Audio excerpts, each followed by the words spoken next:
Good morning. Happy Monday.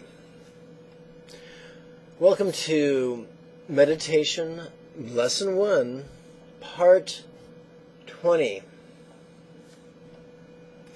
And no, that was me trying to count. That wasn't jazz hands.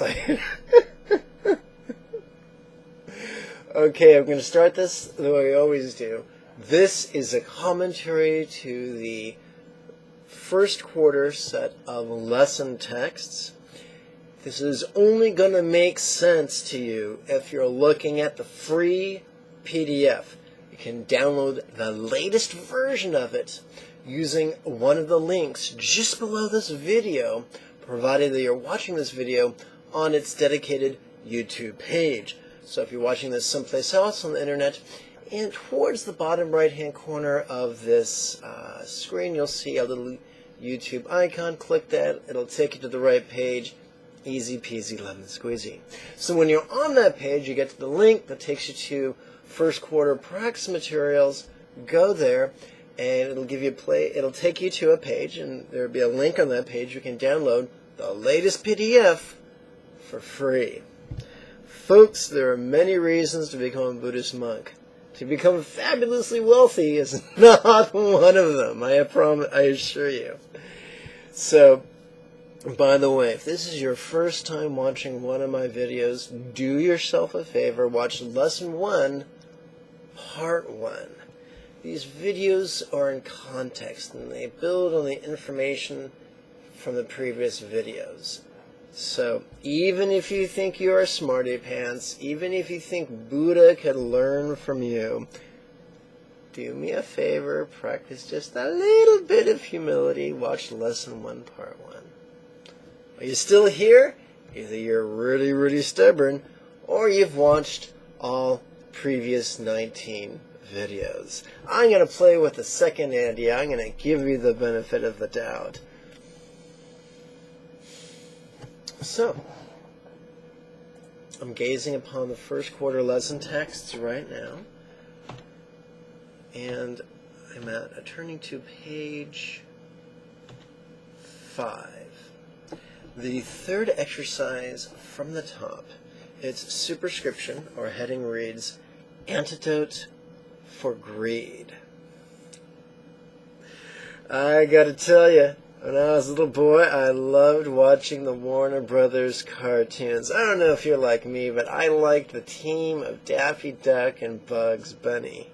Now, Daffy Duck. Now, when Daffy Duck, we watched the early Warner Brothers cartoons, also known as the Merry Melodies cartoons. When Daffy Duck first was introduced, he was Daffy. He was jumping around, woohoo, woohoo, woohoo. But later on, he became surly and cranky, and, he started saying things like, "You're despicable." Or right before he'd get shot, he'd say, "Mother," which was just totally adorable. In fact, I kid you not, that whole mother thing was used in Deadwood. I think it was the first episode. The actor who... this actor playing a wealthy character who had been swindled was about to be pushed off a cliff to his death, and in his moment of truth, he whimpered, "Mother!"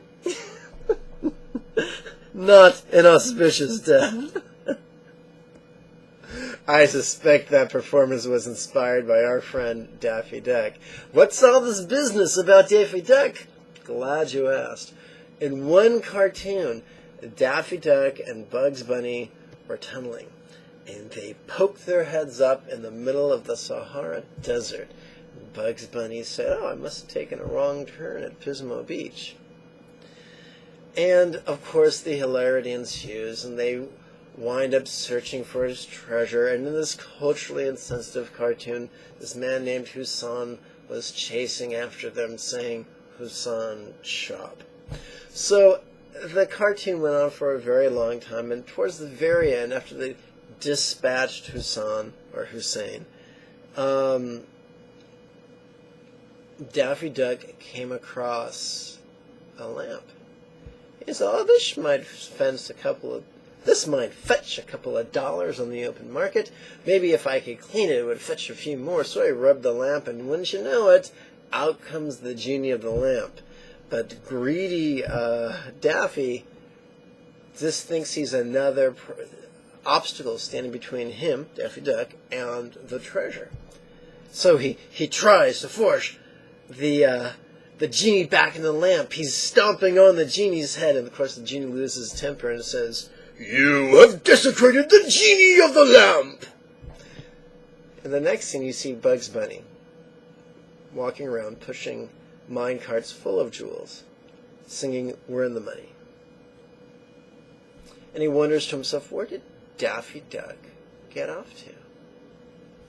And you see Daffy Duck's been shrunken down really, really, really small because he was cursed by the genie.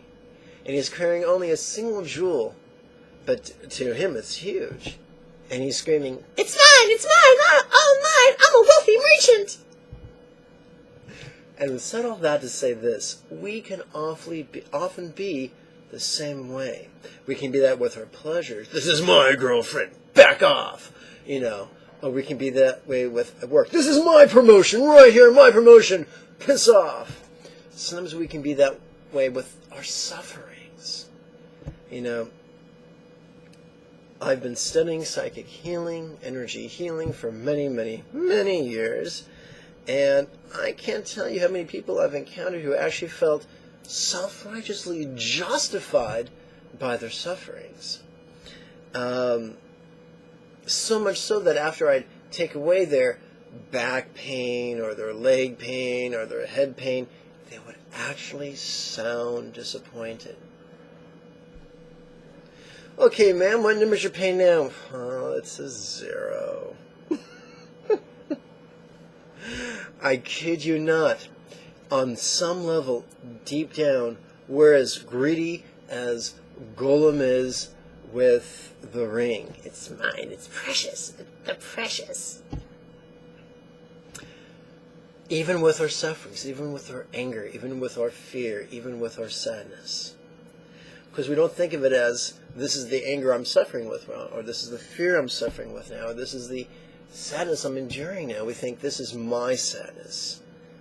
This is my fear. This is my rage. This is my resentment. This is my story that justifies my fear, rage, and resentment. This, blah, blah, blah, blah, blah. And you can see how it creates a really negative spiral. A quick way out of that is to use the third exercise on page 5 entitled Antidote for Greed. How could this fill in the blank and its causes not be mine? Remember, we asked the question on the in-breath. I've had people say, "Well, I don't know how to talk during the in-breath. It sounds like I'm on a ventilator." No. We mentally recite it. So some people who haven't memorized these exercises yet, and that's okay, just mentally read it. And they silently mentally read the question, how could this rage and its causes not be mine? And remember, these are not only assumptive questions, but they're rhetorical questions. What are the assumptions inherent in this question? We're asking, how could this rage not be mine? So we're assuming that it's not mine, and we're just looking for reasons why it isn't, and that's fine. But remember, these are rhetorical questions, so we're not actually trying to answer them consciously. We're letting our subconscious take up the slack. So we're just going to ask the question, how could this fill in the blank? How could this rage and this causes not be mine? And then we relax as we whisper as many Om Mani Padme Hums as we comfortably can in a single breath. Remember, don't turn blue in the face. The key is to do it comfortably. The key is to be able to relax into the recitation of Om Mani Padme Hum. So there's many ways to play with this. Let's play with this a few ways. Let's start with illness. How could this illness and its causes not be mine? Or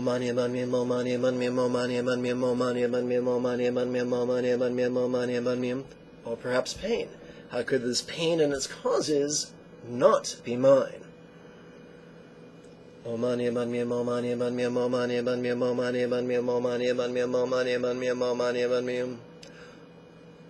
how about annoyance. How could this annoyance and its causes not be mine? Can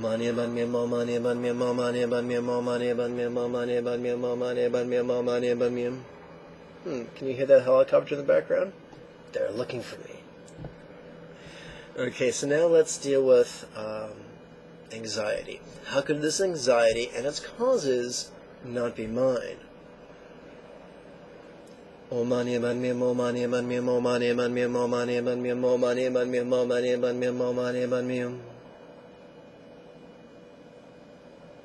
And let's end with the blues. How could this sadness and its causes not be mine? So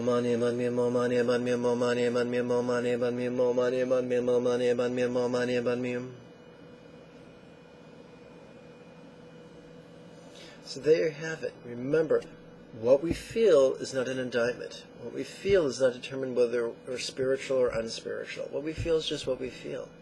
What determines who we are is what we do with what we feel. So by being aware of the gert that manifests in our life and dragging it, kicking and screaming into these exercises, we can diffuse it. Don't get too clever now. Don't worry about, well, I'm feeling anger, but I suspect that behind the anger there's fear. No. Keep it superficial. Easy peasy lemon squeezy. Keep it easy. If in the moment you feel anger, then work with anger. If in the moment you feel sadness, then work with sadness. There you have it. Now I'm going to take a moment to actually look at the software. There you go. So I wanted to invite you to click the subscribe button if you haven't already, and then drag your cursor away and touch it again, and then there'll be another option for you to click a button that says receive email notifications, which is a good idea. Because let's face it, if you saw this on Facebook, it's a crapshoot whether you ever see one again. Even if I'm producing 5 a week, because Facebook is kind of funny that way. So definitely make use of the YouTube subscription offer. It's completely free. Below the video, there's a link for the next series of weekly webinars that begins Friday, I think it's the 2nd of November? Yes, Friday the 2nd of November. I look forward to working with you then. I'll see you there. May you and yours be healthy and happy. Om Mani Padme Hum. Bye-bye.